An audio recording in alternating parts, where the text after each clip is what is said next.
নমস্কার, আমি বৈশাখী। শিল্প সাহিত্য বাই বৈশাখী চ্যানেলে সকল শ্রোতা বন্ধুদের স্বাগত জানাই। বন্ধুরা, আজ আপনাদের বলবো সম্পূর্ণ ভিন্ন স্বাদের ভিন্ন আঙ্গিকের একটি গল্প। আশা করি এই ধরনের গল্প এখনো পর্যন্ত আপনারা শোনেননি শিল্প সাহিত্য বাই বৈশাখী চ্যানেলে। আজকের গল্প আমি পুলিশের বউ। অবশ্যই গল্পটি প্রথম থেকে শেষ পর্যন্ত শুনবেন।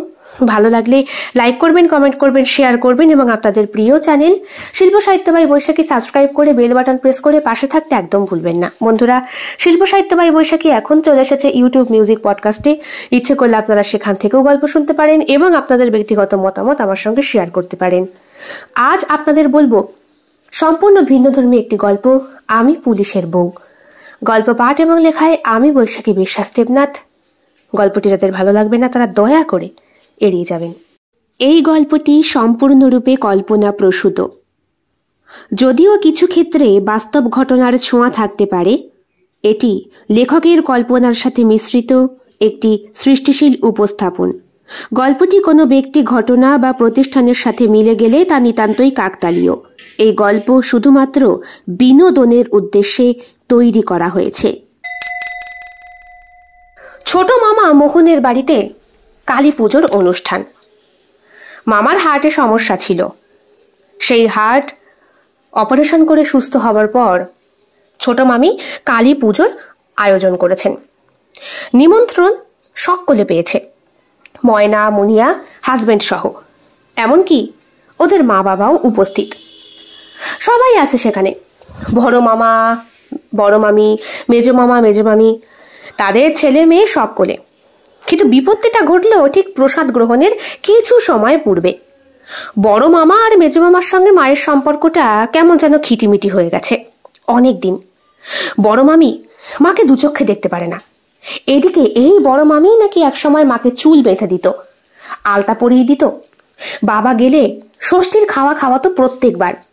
আম, জাম, কাঁঠাল আর মাছ মাংসের শ্রাদ্ধ তো লেগেই থাকতো। কত রকম পদে রান্না করতো বড় মামি। সেই বড় মামি এখন হাওয়া বদল হয়ে এমন মানুষে পরিণত হয়েছে যে বাবা মাকে দূর থেকে দেখলে, বিশেষ করে মাকে, গুয়ের দিকে তাকাবে, তাও মায়ের মুখের দিকে নয়। এইসব ক্ষেত্রে বাবা আবার এক কাঠি ওপরে। উনি যেতেই সবার সাথে কথা বলতে যান, মা বারণ করা সত্ত্বেও। উনি শুধু বলেন, আত্মীয় স্বজন একটাও নেই বুঝলে। কারো ফোন তুমি ধরো না, কথা বলো না। লোকে আসবে, বাড়িতে নোংরা করবে, খাওয়া দাওয়া করবে। আগে আমাদের বাড়িতে আত্মীয় স্বজন কত আসতো বলো তো, যখন মা বেঁচে ছিল, ময়না যখন ছোট।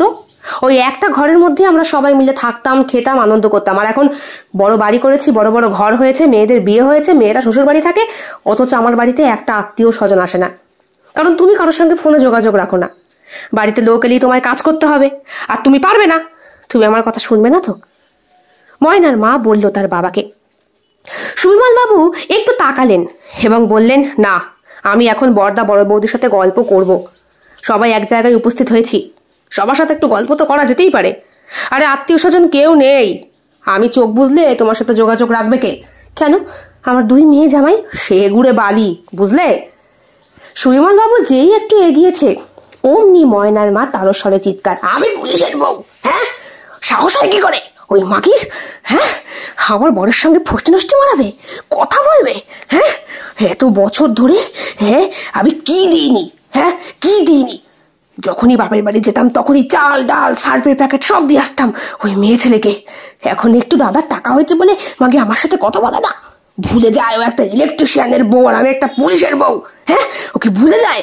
বাড়ি শুদ্ধ লোকের মাঝে তারস্বরে চিৎকার, আর নিজেই নিজের গায়ে থুতু ফেলার মাস্টার ছিল ময়নার মা। এবারও ঠিক তাই করলো। এরকম উনি হামেশাই করেন। ঠাকুরের সঙ্গে টঙ্গে যখন যান, তখনও কেউ যদি কোনো অপমানসূচক কথা বলেন, বাড়ি এসে এমনভাবে চিৎকার করেন। মানসিক রোগীতে পরিণত হয়েছে যে পুলিশের বউটা। ময়না আজকে সকাল থেকে খুব ব্যস্ত। গতকাল রাত্রে বাপের বাড়িতে এসেছে। সকালের ব্যস্ততা, যাবতীয় কাজকর্ম নিয়ে। ঘড়ির কাঁটায় 7:45 মতো বাজে। গতকাল বাপের বাড়ি পৌঁছানোর পরপরই প্রচণ্ড জোরে ঝড় বৃষ্টি উঠেছিল।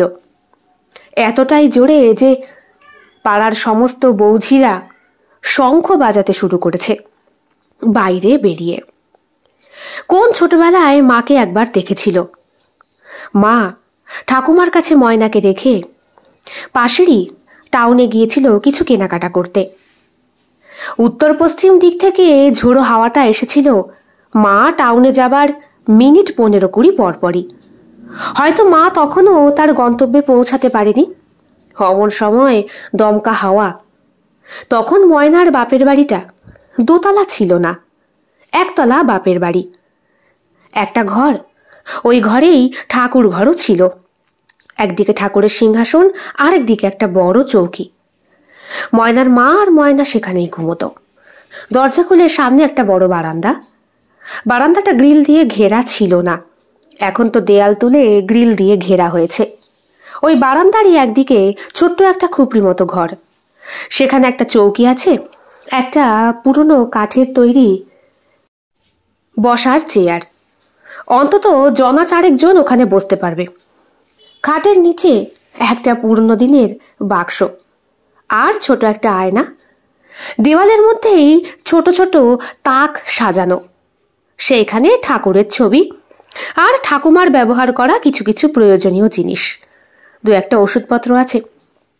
ঠাকুমা বিধবা মানুষ, তাই খাটের একদিকে দড়ি টাঙিয়ে সাদা কাপড় মেলে রাখতেন। ঠাকুমার সঙ্গে একা থাকতো না ময়না। ময়নার পিসির বিয়ে হয়েছে সেই গাইঘাটাতে। কিন্তু ভাগ্যের এমনই দোষ যে পিসি বেশি দিন শ্বশুর বাড়িতে সংসার করতে পারেনি। বর্দা পিসির পেটে আসার পরপরই, অর্থাৎ বিয়ের 6 মাসের মধ্যেই পিসি চলে আসে তার বাপের বাড়ি। ময়নার বাবা পেশায় পুলিশ অফিসার, বাড়ি থাকেন না বললেই চলে। ময়না মায়ের কাছেই বড় হচ্ছে। বাবা যখন বাড়িতে আসে তখন ময়নার স্কুল এবং পড়াশোনা দুটোই ছুটি যায়। বাবা বাড়ি থাকা মানে পড়াশোনার পুরোপুরি দি এন্ড। এমনকি বাবাও যে পড়াশোনা জানে এইটা ময়না কিছুতেই বিশ্বাস করতে পারে না। সে বছরই গরমের ছুটিতে বাবার কাছে মা একবার বলেছিল, মেয়েটা অঙ্কগুলো করতে পারছে না, একটু করে দাও না। আমি ওইদিকে মাংস রান্না করবো না অঙ্ক করাতে আসবো? স্কুলের কাজ দিয়েছে। ময়না হেসে কুটোকুটি বলেছিল, বাবা আবার পড়াশোনা পারে নাকি? ওর বাবাও হেসে ফেলেছিল মেয়ের কথা শুনে। ময়না একমাত্র মেয়ে ছিল ওদের, কিন্তু মেয়ের জন্যই আরও একটা সন্তানের আশা করতে হয়েছিল সুবিমল আর রেখাকে। পিসির মেয়েটা কিছুতেই ময়নার সাথে খেলা করতে আসে না। ওই পিসির ঘরে একটা দাদা আছে। দাদা হবার বেশ কয়েক বছর পর, অর্থাৎ ময়না জন্মানোর 1 বছরের মাথায় ময়নার পিসি আবার পোয়াতি হয়ে পড়ে। তারও একটা মেয়ে হয়। বলতে গেলে বয়সে প্রায় কাছাকাছি, 1 বছরের ডিস্টেন্স। কিন্তু ওই মেয়েটা দিদির সাথে কিছুতেই খেলা করতে আসে না। পাড়ার ছেলে পেলে সবার সাথে মাঠে ঘাটে দৌড়াদৌড়ি করে বেড়ায়। ময়নার খুব দুঃখ হয়। বাবার কাছে মার কাছে শুধু বায়না করে, আমাকে একটা বুনু এনে দাও। প্রথম ব্যাপারটা গায়ে লাগায়নি সুবিমল, কিন্তু পরে ওরা নিজেরাই বলল, মেয়েটা বড্ড একা হয়ে যাবে। ভেবেছিলাম এখানে রূপা থাকলে ওর ছেলে মেয়েগুলোর সঙ্গে ময়না ঠিক অ্যাডজাস্ট করে চলতে পারবে, কিন্তু এখন দেখছি রূপার মেয়েটা বড্ড শেয়ানা। এলাকার সবার সাথে হুটোপাটা করে বেড়ায়, আমার মেয়েটার সাথেই করে না। কেন খেলবে? আমি যে ওকে ধরে বেঁধে নাকি ভাত খাইয়ে দিই, ওকে নাকি ধরে বেঁধে আমি গান শেখাতে যাই। আমি ওকে আমার মেয়ের মতো ভালোবাসি। আমি শুধু ভাবি আমার মেয়েকে যেটা শেখাবো ওকেও সেটা শেখাবো। তুমি অত ভালোবাসা দেখাতে যেও না, তোমার অত ভালোবাসা ও আর নিতে পারে না। সুবিমল হেসেছিল। তার পরপরই ময়নার মার গর্ভেও একটা ফুটফুটে কন্যা সন্তান জন্মায়। সেসব পরের কথা।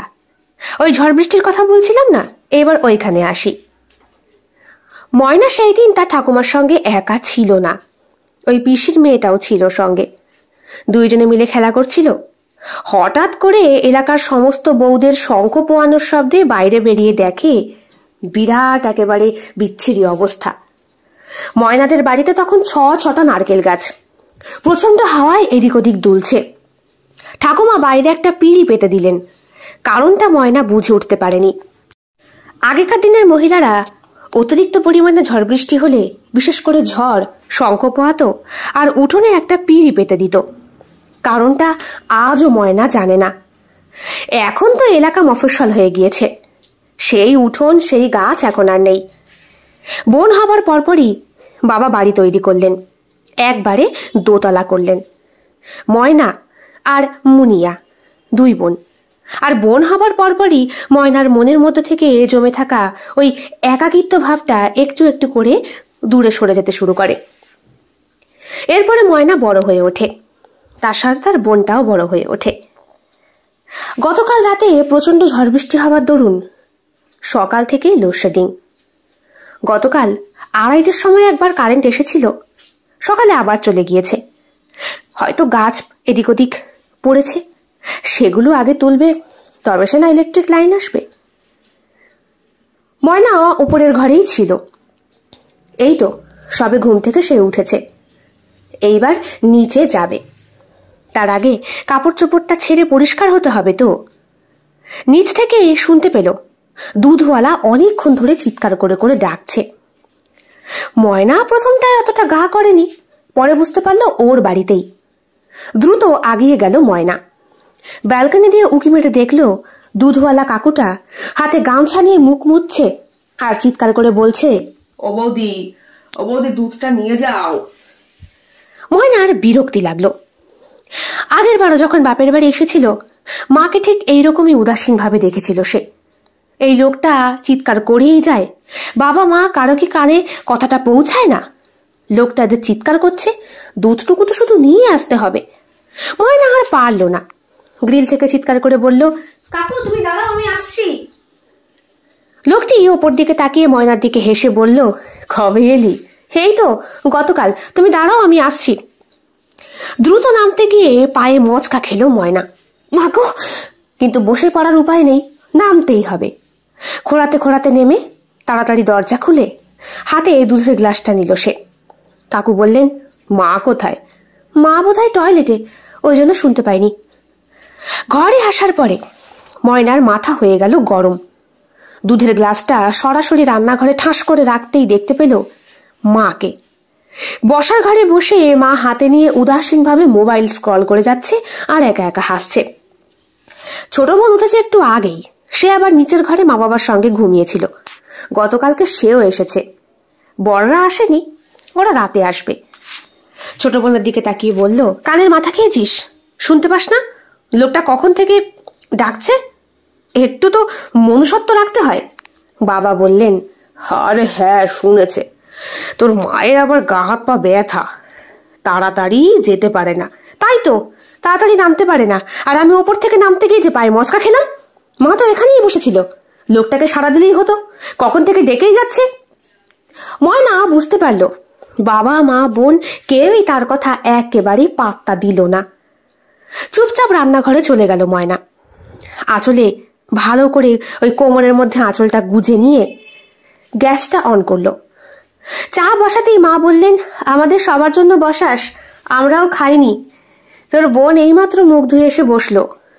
মনে মনে কিছু একটা বলতে চাচ্ছিল ময়না, তবু চেপে গেল। বোন বলল, দিদি একটু আদা দিয়ে চা করিস না?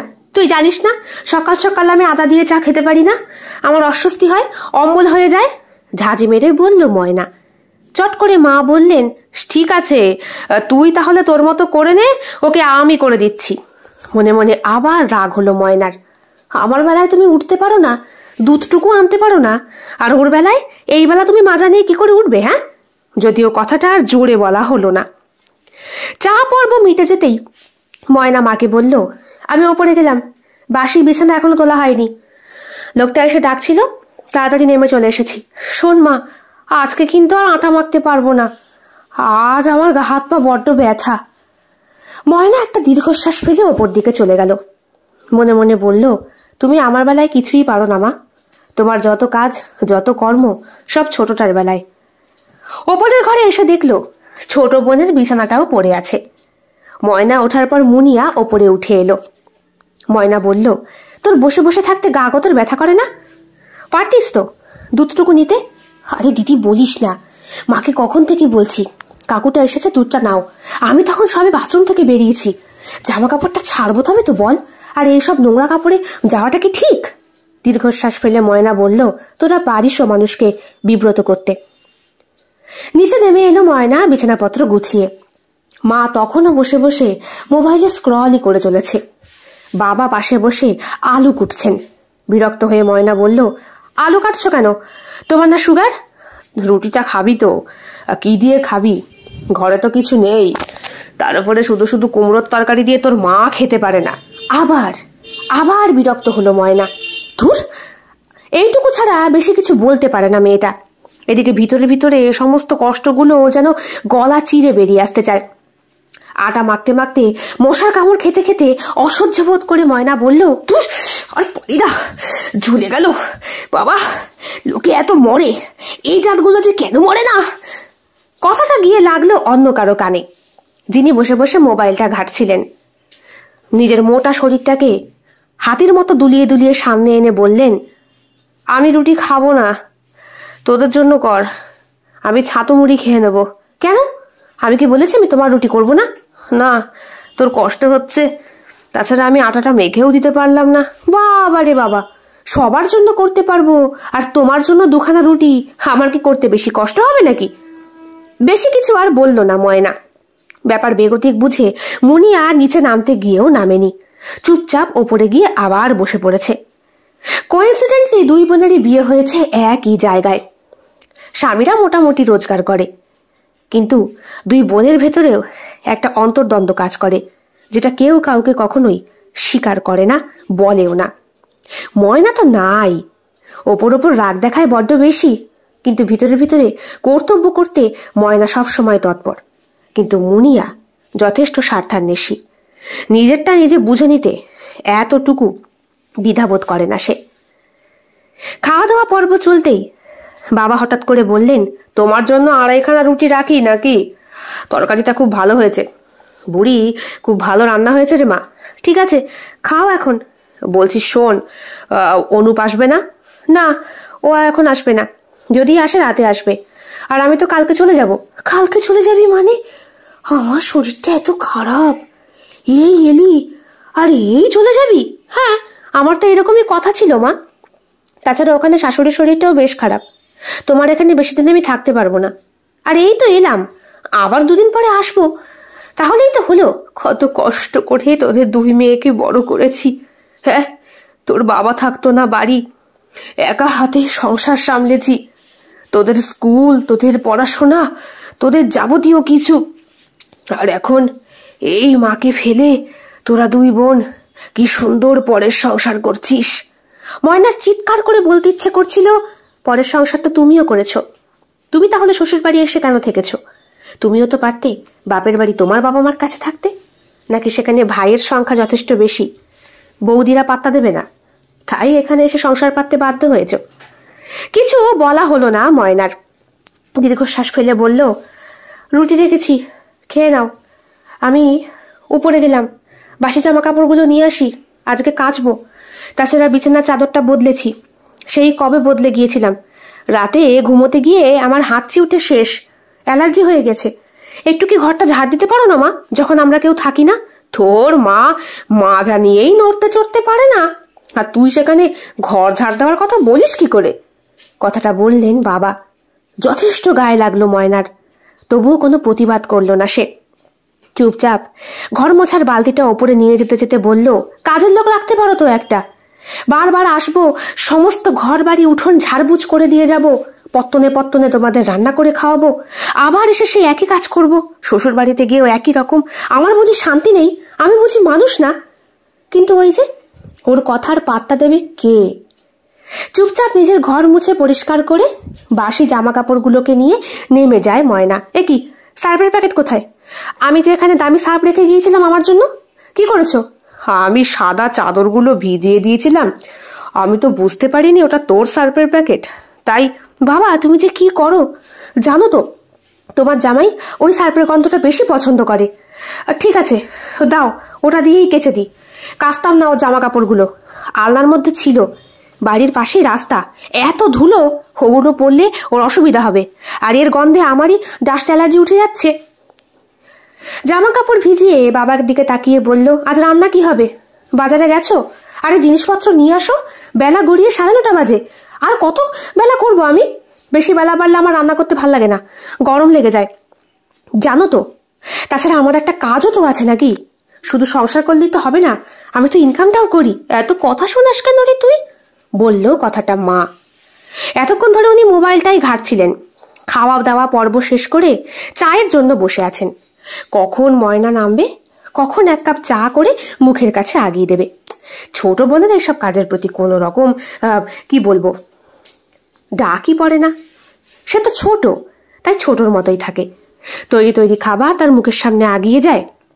শুধু কি, সে পড়াশোনা করছে, আর সেই খাতিরেই তাকে সমস্ত কাজে ছাড় দিতে রীতিমতো 2 পা উঁচু করে খাড়া হয়ে বসে থাকে মা। আর যদি ছোট বোন কিছু করার জন্য ভুলেও নিচে নামে, তাহলে কথা শোনাতে সে এতটুকু ছাড়ে না ময়নাকে। ময়নার ঘরে এখনো ছেলেপুলে হয়নি। ময়না ভাবে, বছর কয়েক পর যখন বাচ্চা কাচ্চা হবে, তখন এইসব দিন থাকবে তো, আর কতই বা আমি সহ্য করব। আর এইরকম সংসারটা কি করা যায়? সুবিমল বাবু বাজারের দিকে রওনা হতেই মা বললেন, তোর বোনকে একটু ডেকে নিয়ে আয় তো। কেন, কি করবা? তোর বোনের সাথে একটু কথা বলবো। কালকে যখন এসেছিল মুখটা বড্ড ভার। শ্বশুরবাড়িতে নির্ঘাত কোনো অশান্তি হয়েছে। তাছাড়া সকাল থেকে রাঘব একবারও ফোন করেনি। আমার মনে হয় আবার ঝগড়াঝাটি করে এসেছে। এটা তো স্বাভাবিক ব্যাপার, দেখে শুনে একটা বেকার ছেলের সঙ্গে বিয়ে দিলে এমনই হয়। আমি কি ইচ্ছে করে বিয়ে দিয়েছি ওকে? তুমি ছাড়া কে ওকে ইচ্ছে করে বিয়ে দেয়নি? তুমি তোর মধ্যে দেখে কি ভুলেছিলে তুমিই জানো মা। বলা নেই কওয়া নেই, দেখাশোনা হলো না, কিচ্ছু না।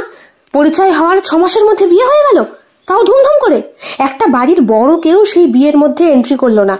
তুমি সবকিছুতে উদ্যোগী হয়ে এই কাজটা করলে। তুমি ইচ্ছা করে মুনিয়াকে নিয়ে ওই বাড়ি যেতে। ওই বাড়ির লোকেরাও কি ভেবেছে বলো তো তোমাকে নিয়ে? দেখ আমার মাথা কেমন করছে, আমার মাথায় কিছু থাকে না, আমাকে এভাবে চাপ দিস না, আমি আর নিতে পারি না বলে কান্না শুরু করে দিল ময়নার মা।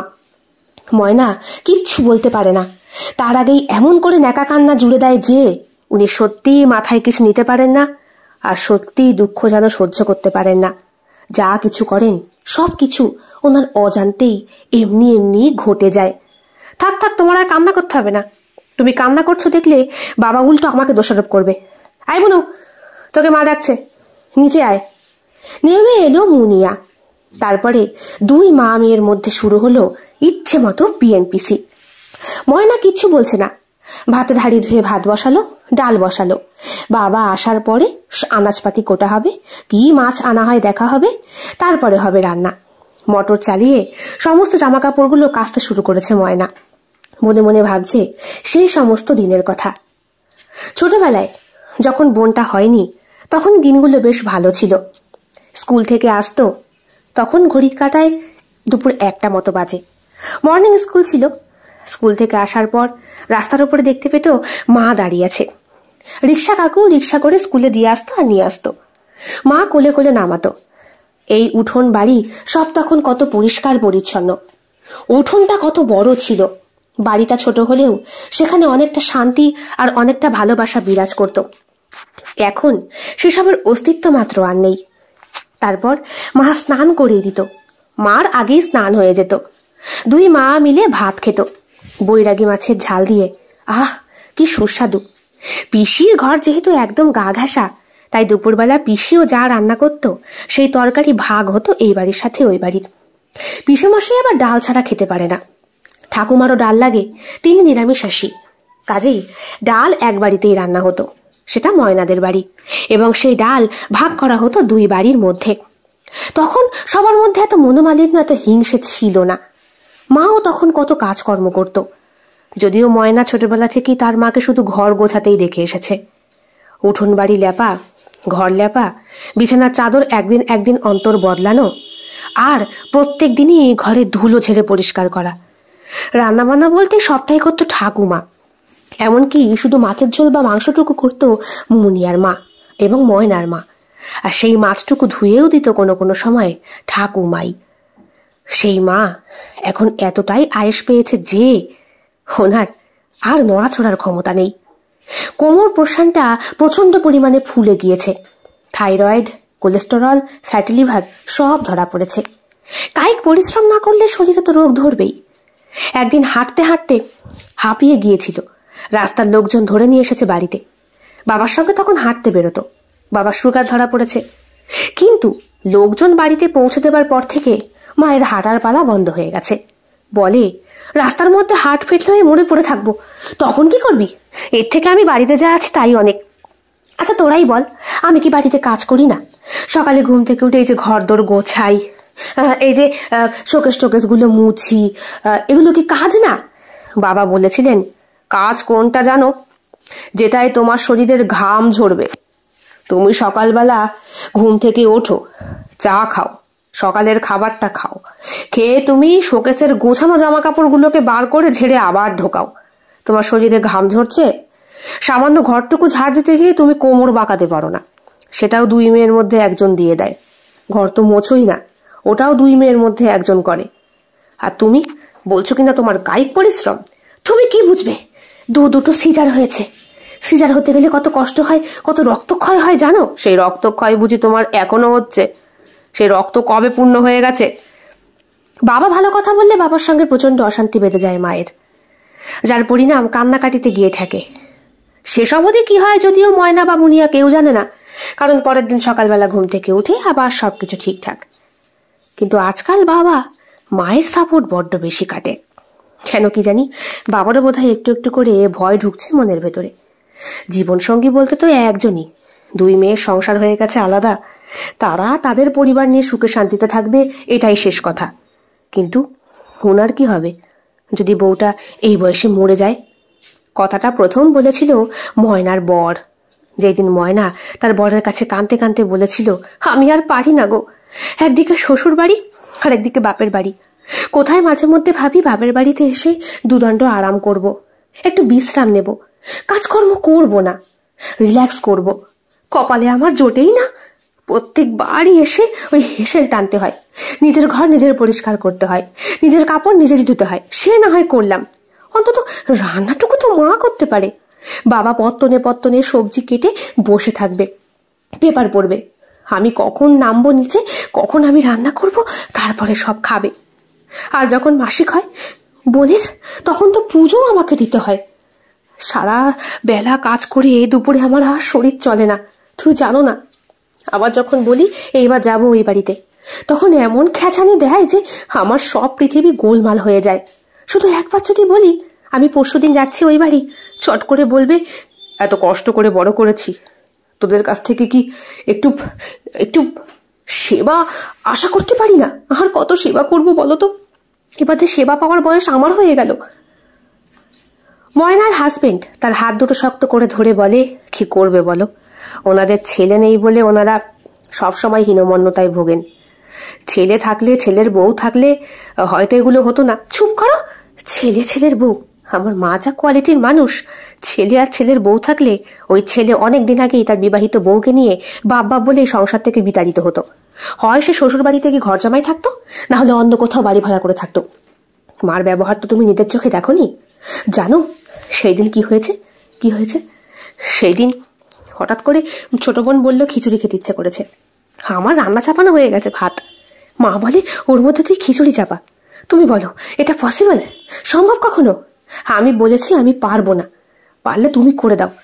রান্নাঘরে রান্না করতে করতে কি তারস্বরে চিৎকার, বলে কিনা আমি পুলিশের বউ, আমি কেন এসব কাজ করব? এসব কাজ আমার জন্য না, আমি কিচ্ছু করব না।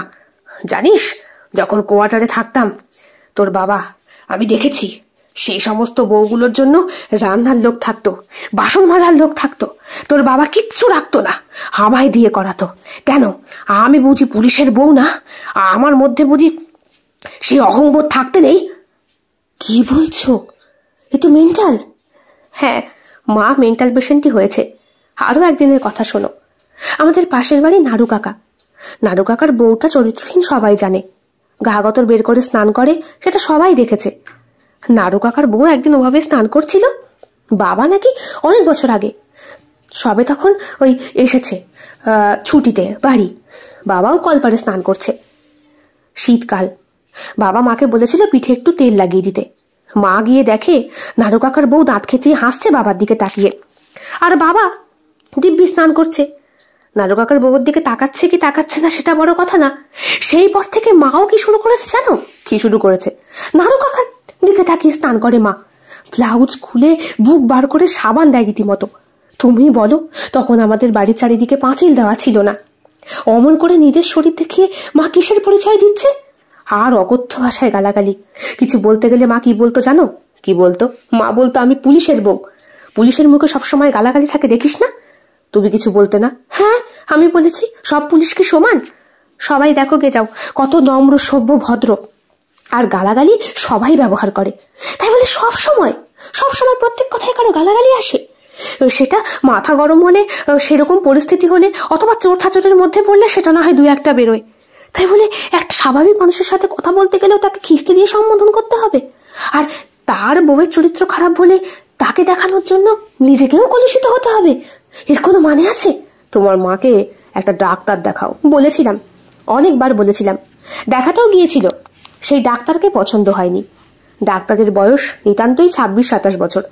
বাড়ি এসে বলে ও তো বাচ্চা ছেলে, ও চিকিৎসার কি বোঝে। বলো আমি কি বলবো? ওই ছেলেটাই নাকি বলেছিল আপনি একটা নিউরোলজিস্ট দেখাতে পারেন, আপনার দরকার। আর শুনুন, এই হারমোনিয়াম বাজিয়ে গান করবেন না, এতে আপনার অসুবিধা হবে, কারণ আপনাকে নার্ভের রোগ ধরে ফেলেছে। আর আপনি বড্ড বেশি এটা ওটা চিন্তা করেন, খুব ভাবেন, তার জন্যই আপনার এত প্রবলেম। ওষুধ দিচ্ছি, খান, ঠিক হয়ে যাবে। সেই ডাক্তারকে পছন্দ হয়নি তোমার মার? না, ডাক্তারকে পছন্দ হয়নি। ওই দিনই অন্য ডাক্তার দেখিয়ে এসেছে। সেই ডাক্তারের বয়স কেমন? সে ডাক্তার বুড়ো, বাবার বয়সী। বুড়ো ডাক্তার না হলে কি আর অভিজ্ঞতা সম্পন্ন হয়? তারপর আর কি, সে ওষুধ খাচ্ছে, খেতে খেতে হাত পা যাচ্ছে আরো ফুলে। সাইড এফেক্ট হচ্ছে বোধ হয়, তার সঙ্গে মস্তিষ্কের ব্যামোটাও আরো বাড়ছে। আচ্ছা, উনি কি এখনো তোমার ছোট বোন বললে সবকিছু হ্যাঁ দৌড়ে গিয়ে করে দেবেন, আর আমি বললে এক পাও আগায় না? কি ধরনের মা বলো তো তোমার? আমার তো মাথায় ঢোকে না, আমারও মাথায় ঢোকে না, হিসেব আমারও গোলমাল হয়। আমি আর কি বলবো বলো। সন্ধেবেলা শরীর আজকে প্রচন্ড খারাপ হয়েছে ময়নার। সারাদিন হেসেলের কাজকর্ম করার পরে দুপুরবেলা ওপরের ঘরে প্রচন্ড গরমে শুয়ে থাকতে শরীরটা শেষ হয়ে যায়। আজকে একটু ঠান্ডা ভাব আছে, তবুও ফ্যান চালাতে হয়েছে। ওদিক থেকে শাশুড়িমা ফোন করেছিলেন, ফোন করে বলেছেন বিকালের মধ্যেই বাড়ি পৌঁছে যেতে। হঠাৎ করে নাকি ওর স্বামীরই শরীরটা খারাপ, জ্বর ভাব এসেছে। ময়না পড়ে গেছে প্রচন্ড দোটানের মধ্যে। স্বামীর কাছে যাবে নাকি মায়ের কাছে? পারমিশনটা নেবে নাকি না বলেই চলে যাবে? কিচ্ছু বুঝে উঠতে পারছে না ময়না। এমন সময় মুনিয়া আসে দিদির ঘরে। এই দিদি, তোর ঘরে সিরামটা আছে না? তুই এখন সিরাম দিবি? দেখ না, জ্বরটা কিছুতেই ছাড়াতে পারছি না। দে তো, ড্রেসিং টেবিলে আছে, দিয়ে নে। তোর শরীর খারাপ? কি হয়েছে দিদি? মাথা ব্যথা করছে প্রচন্ড। হো, তাহলে তুই ঘুমিয়ে থাক। ঘুমিয়ে থেকে আমার কাজ আছে, এখন গিয়ে সন্ধ্যা দেব। মার মাজা ব্যথা, উঠতে পারছে না। মা তো যাচ্ছে ঠাকুরের অধিবেশনে তীর্থকর্ম করতে। মানে? হ্যাঁ, ওই কোথায় সংকীর্তন হচ্ছে সেখানে। বাবাও যাচ্ছে, আমাকে তো এইমাত্র বললো। আমি দরজা বন্ধ করে দিয়ে আসলাম। বাড়িতে পুজো দিয়েছে? না, তোকে দিয়ে দিতে বলেছে। ময়নার খুব রাগ হয়, প্রচন্ড। শুধু বোনকে বলল, শোন, আমি একটু পরেই বেরিয়ে যাব। কোথায় যাবি দিদি? ওই বাড়ি যাব। আর তো জামাইবাবুর শরীরটা ভালো না, আমাকে যেতে হবে। আর যাই হোক, আমি তো আর পুলিশের বউ নই যে আমার কাজগুলো সবাই এসে করে দিয়ে যাবে। আমাকে আমার কাজ নিজেরই করতে হবে। কথাটা মাকে বলে দিস। এমন করে কেন বলছিস? মা কি করলো তোকে? কিছু আর বলে না ময়না, মনে মনে শুধু ভাবে বুঝবি, তুইও বুঝবি। বাড়ির মধ্যে থেকে কত বড় একটা পাগলের সঙ্গে থাকছিস, তুইও বুঝবি। না হলে তুই তোর অত ভালো স্বামীকে ফেলে এইখানে পড়ে থাকিস। আমার না হয় দোটানের সংসার, এইখানেও থাকতে হয় ওখানেও থাকতে হয়।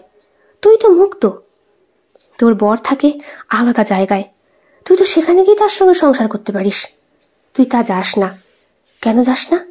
এইখানে মা বাবার জন্য যাস না। এখানে মা বাবাকে দেখার জন্য আমি তো আছি।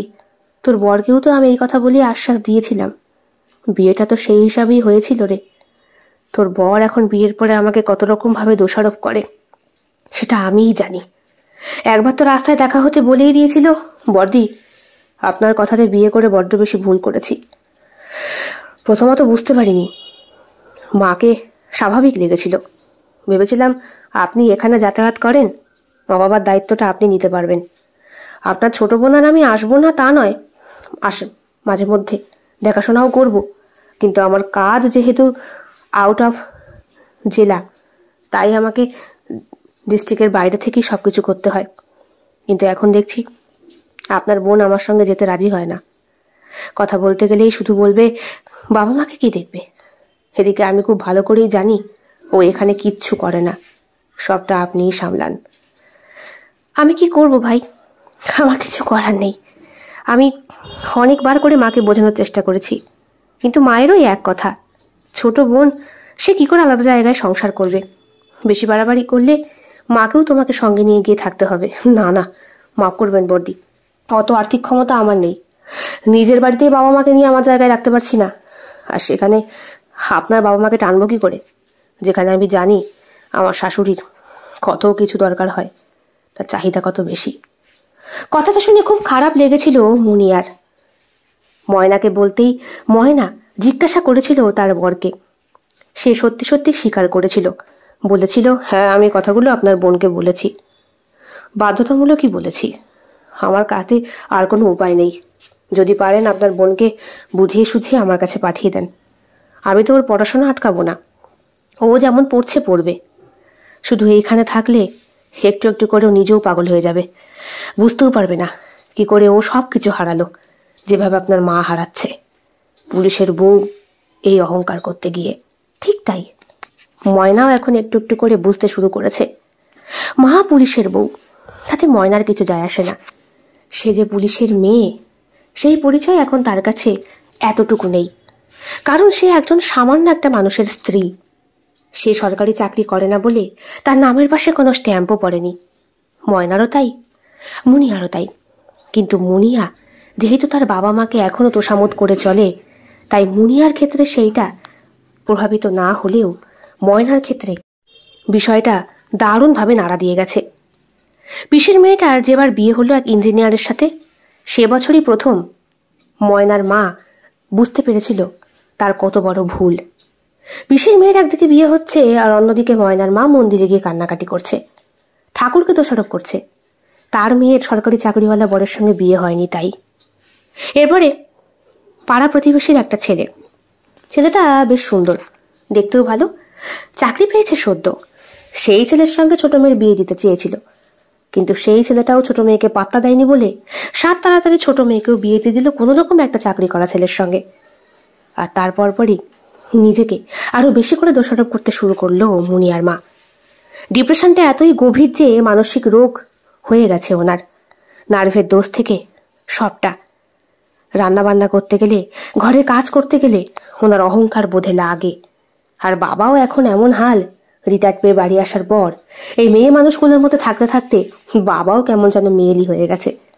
সকালে ঘুম থেকে উঠে পেপারটা কোনো রকমে পড়ে বাজার করে এসে যে মানুষটা সবজি কাটে, মাছ ধোয়, প্রয়োজনে নিজের বউকে বসিয়ে রেখে রান্না করে, সেই লোকের ভালোবাসার চেয়ে বেশি বোঝায় সেই লোকের দাসত্বটা। পুরুষ মানুষ স্ত্রী লোকের মতো কাজ করতেই পারে, এটা খুব স্বাভাবিকই একটা ব্যাপার, কিন্তু সেখানে স্ত্রীকেও হাতে হাতে কাজ মিলিয়ে করলে হয়তো সংসারটা দেখতে আরো বেশি সুন্দর এবং গোছানো মনে হয়। কিন্তু যেই সংসারে বউ সবসময় হাতের মধ্যে মোবাইল ফোনটা নিয়ে সারাক্ষণ তার অসুস্থ শরীরের দোহাই দিয়ে আর নিজেকে পুলিশের বউ বলে বড়াই করে, সেই সংসারের ভেতরের মানুষগুলো সব কটা অসুস্থ মানুষে পরিণত হয়। আর সেই অসুখ শারীরিক নয়, মানসিক, যেটা একটু একটু করে শরীর, মন, আত্মা সবকিছুকে বিষাক্ত করে তোলে।